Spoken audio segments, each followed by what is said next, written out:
Assalamualaikum warahmatullahi wabarakatuh. Perkenalkan, saya Iin Hoirunisa, NIM B10131911024. Saya prodi IESP, kelas PPAPK Amalan.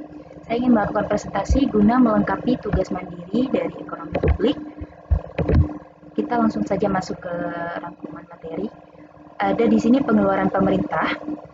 Alasan kegiatan dan pengeluaran pemerintah selalu meningkat dikarenakan adanya tingkat kenaikan penghasilan masyarakat atau urbanisasi yang menyertai perkembangan ekonomi, timbulnya program kesejahteraan masyarakat. Lalu, sifat pengeluaran pemerintah, ada pembelian barang dan jasa yang langsung dikonsumsi maupun menghasilkan barang lain lagi. Kemudian ada pemindahan uang kepada individu untuk kepentingan sosial kepada perusahaan sebagai subsidi atau mungkin pula kepada negara sebagai individu. Kemudian ada klasifikasi pengeluaran pemerintah. Pengeluaran merupakan investasi, memberikan kesejahteraan dan kegembiraan bagi masyarakat, penghematan pengeluaran yang akan datang, kesempatan kerja lebih banyak, dan penyebaran tenaga beli yang lebih luas.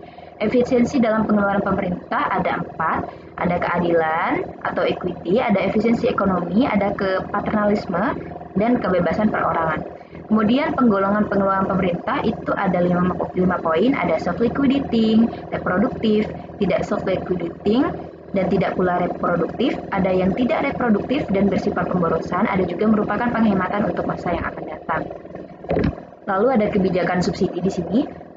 Kebijakan subsidi dalam mengkonsumsi suatu barang, konsumen hanya diwajibkan untuk membayar kurang dari harga, kemudian sisanya itu dibayarkan oleh pemerintah. Pengaruh subsidi barang dengan jumlah tertentu mengurangi jumlah pembelian untuk barang-barang yang disubsidikan, tidak merubah konsumsi total, konsumsi menjadi terlalu rendah atau under consumption, dan konsumsi menjadi terlalu tinggi atau over consumption. Contoh dari subsidi, bisa subsidi beras atau pangan kepada para pegawai, bisa juga subsidi masukan seperti pupuk kepada petani. Subsidi barang dengan jumlah tertentu atau fixed quantity subsidi dengan jumlah tertentu apabila pemerintah menyediakan suatu jenis barang tertentu dengan jumlah yang tertentu pula kepada konsumen tanpa dipungut biaya apapun atau bayaran. Kemudian di sini ada pajak, distribusi beban pemerintah atau fungsi pajaknya itu lebih ke sumber penerimaan negara, fungsi budget, lalu sebagai alat pengukur. Di sini ada prinsip-prinsip pajak dari Smith-Cannon sesuai di layar presentasi saya. Contohnya di sini ada prinsip kesamaan atau keadilan, prinsip kepastian, prinsip kecocokan atau kelayakan, prinsip ekonomi, ada juga prinsip ketepatan. Lalu kemudian kita masuk ke benefit approach dan applicability to pay approach. Benefit approach itu adalah prinsip pengenaan pajak berdasarkan atas manfaat yang diterima oleh si wajib pajak. Kemudian kalau si ability to pay approach yaitu prinsip kemampuan untuk membayar berdasarkan atas kemampuan si wajib pajak. Kemudian ada konsep equal sacrifice, ada kesamaan pengorbanan secara absolut, pengorbanan proporsional, dan pengorbanan batas. Sistem perpajakan dan politik pajak, setiap pajak terdiri dari sasaran atau objek pajak, tax base, biasanya kita menyebutnya seperti itu. Ada objek pajak. Objek pajak adalah segala sesuatu yang dapat dikenai pajak, dapat berupa pendapatan, barang-barang, kekayaan, dan lain-lain. Terus di sini ada jumlah penerimaan pajak adalah sama dengan objek pajak dikali tarif pajak, atau rumusnya T sama dengan B kali R, di mana T adalah penerimaan pajaknya, B adalah objek pajaknya, dan R adalah tarif pajaknya. Kemudian kita masuk ke dalam golongan struktur pajak. Ada pajak progresif, proporsional, dan regresif.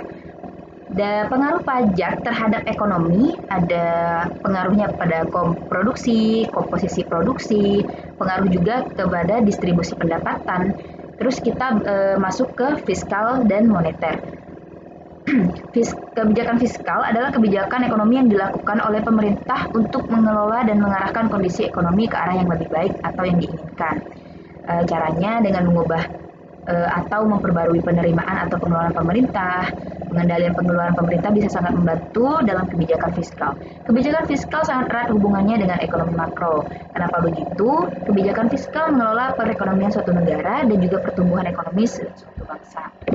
Dan kita masuk ke tujuan kebijakan fiskal. Sebenarnya ada banyak, tapi di sini saya buat beberapa poin saja. Tujuan kebijakannya ada mencapai kestabilan perekonomian nasional, memacu pertumbuhan ekonomi, mendorong lajunya investasi, dan yang lainnya. Komponen penyusun yang ada di dalam kebijakan fiskal itu ada pendapatan negara atau yang biasa kita sebut dengan pajak, ada juga APBN atau pengeluaran negara. Nah, APBN ini terdiri dari pembangunan infrastruktur, pembangunan fasilitas umum, hingga biaya operasional pemerintah. Kita masuk ke dalam kebijakan moneter. Kebijakan operasi pasar terbuka, ada kebijakan diskonto, kebijakan cadangan kas, kebijakan kredit ketat, dan kebijakan dorongan moral sesuai di slide yang ada. Lalu kita masuk ke 3 strategi kebijakan fiskal di Indonesia. Ada memobilisasi pendapatan dengan menjaga iklim investasi, meningkatkan kualitas belanja, ada juga mencari sumber pembiayaan secara hati-hati.